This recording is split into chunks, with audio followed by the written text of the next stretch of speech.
In this video, we're going to overview project resource management. My favourite definition of project resource management is the one the PMI uses.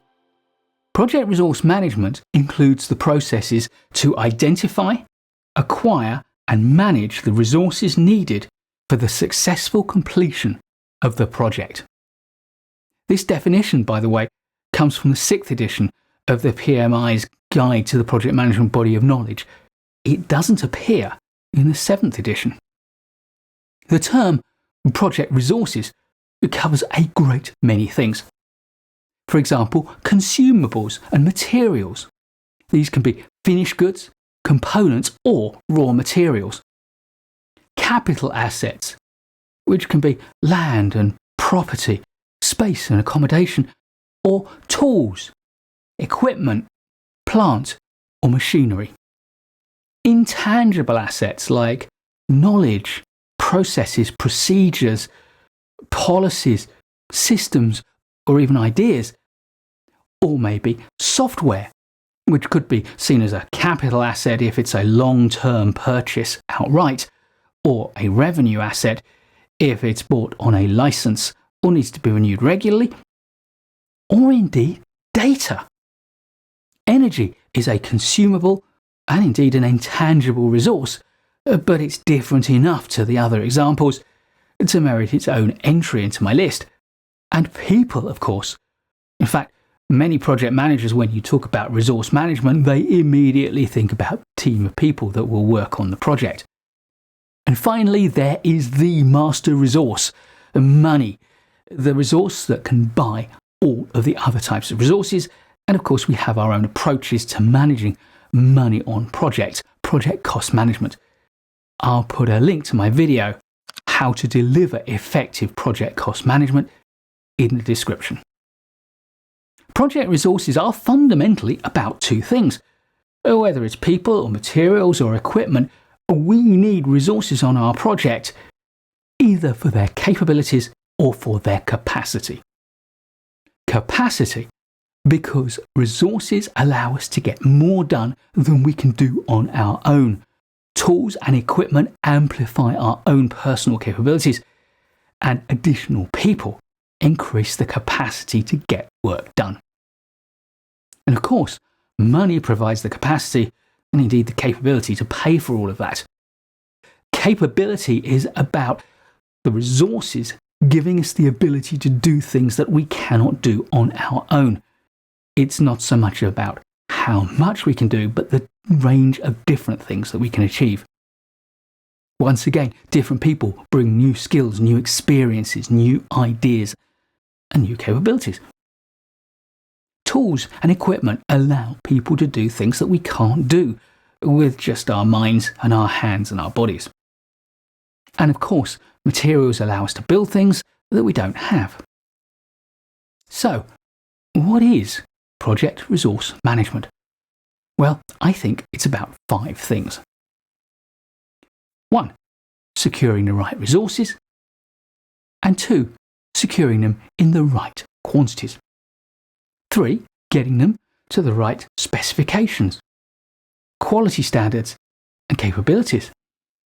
4, getting them to the right place. And 5, at the right time. All this offers us a number of significant challenges, like availability, estimation, conflicting commitments for the different resources, balancing workload in the case of people, and balancing availability in the case of equipment and materials, the timing of delivery, and dealing with them when they're not in use. I'll leave the challenges of securing a good price and an appropriate contract to our companion video, Project Procurement Management 101, all the basics you need to know. And again, I'll put a link in the description. As with so much in project management, the key to resource management is in the planning. We need to plan our process, and then we can manage the use of those resources. And project resource planning has 4 stages. First, we need to understand the activities that we need to carry out to deliver our project. And the best approach to that is to use a work breakdown structure. From those activities, we can then extract our resource requirements on an activity-by-activity basis. We can turn our work breakdown structure into a resource breakdown structure or an organisation breakdown structure in the context of human resources. For each activity, what resources do we need? How much of them do we need? What materials, people, equipment, assets, etc. And of course, how long will we need them for? Later, when we get to scheduling, we can also start to think about when we need them. Step 3 is to apply the resources to the activities. Once you've estimated the resources you need for each activity, there are 3 stages to this step. First is sourcing the resources you need, and that's all about project procurement management. We won't go into that. Then we need to allocate the resources to the tasks. And finally, we need to schedule the deployment of those resources in line with our overall project master schedule. The 4th step is to balance your resource usage to optimize your project efficiency. To get the most efficient allocation of your resources, you're going to need to balance the use of those resources against your schedule using a combination of resource leveling and resource smoothing. Note that the resource optimization steps tend to be iterative. You're never going to get it right first time. Once you've had a good go at it, you can take a look and apply your smoothing and leveling approaches to further optimize. Take a look at our video on resource optimization, which describes the differences between resource leveling and resource smoothing. In reality, you will, of course, often use both rather than one or the other. Day-to-day project resource management will often be focused on the people in your project, your team. Indeed, as project manager, you're not just a manager of the project, you're a manager of the people on the project. So, human resource management is a critical part of your responsibility. I think of this as having 6 themes, each of which could merit its own video. So do tell me in the comments below which of these videos you'd most like to see. These themes are onboarding, workload management, team management, individual management, offboarding, and people skills. Onboarding. Bringing people onto your project and onto the team is the first human resource management task that you have. Its components are recruitment, or finding those people, induction, or I prefer the word welcoming, bringing those people onto the team and making them feel part of the group, and project kickoff, getting them started on doing some work. Workload management. Once a team member is on board and part of the team, you need to get them working. This is about allocating them appropriate pieces of work and helping them to feel that they know what it is that's expected of them and how to go about it. A lot of the skills here are about balancing workload among different team members and making sure that everyone has interesting and valuable work to do so that their own workload is balanced as well. As a part of workload management, it's essential to share your plan with your team, but I would say that even better, it's valuable to engage your team in creating the plan themselves, either with you or for you. This has huge advantages. For a start, more brains make better plans. So if your team is fully engaged, you can harness all that wisdom. But secondly, it's far easier to commit to a plan that you've had a part in creating than one that has just been given to you. And of course, if you've had a part in creating that plan, you will also have a deeper understanding of it and therefore what your role is within that plan. And finally, performance management is an important component of the wider workload management task.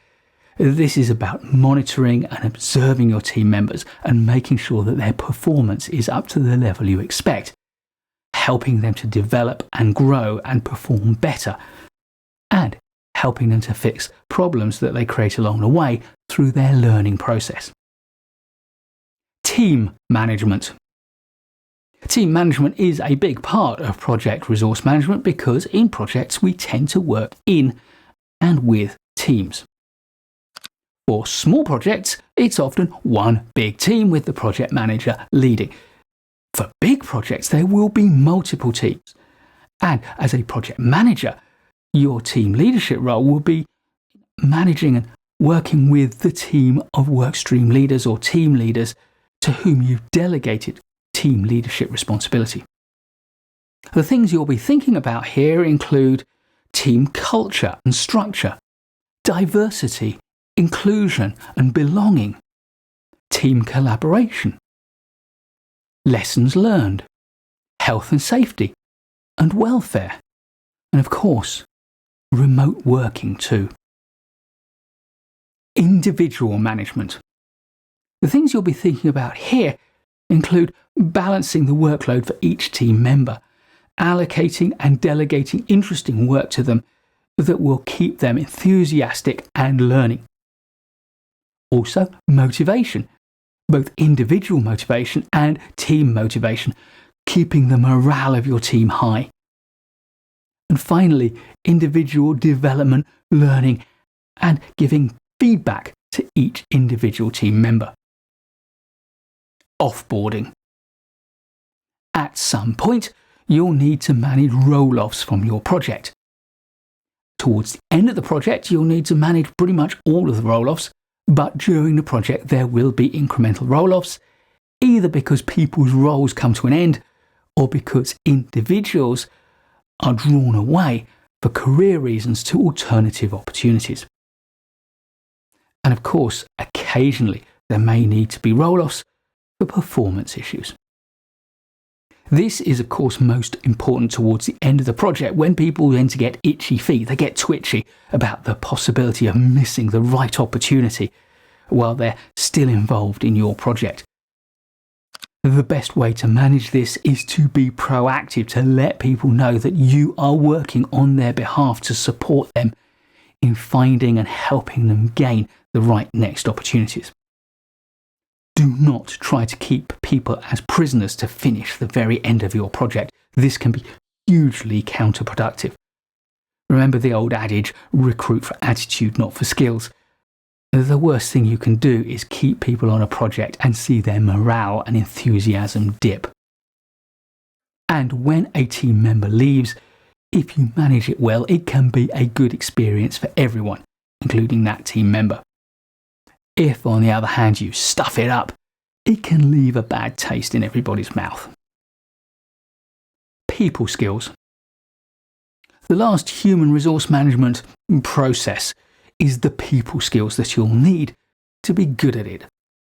It's a huge set of topics that includes things like emotional intelligence, coaching, mentoring and facilitation skills, general communication, meeting management, and of course, leadership.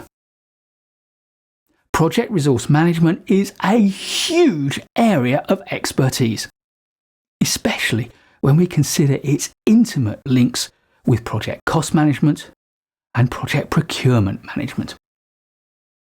But unless your projects are trivially simple, this is going to be central to your day-to-day concerns throughout the project.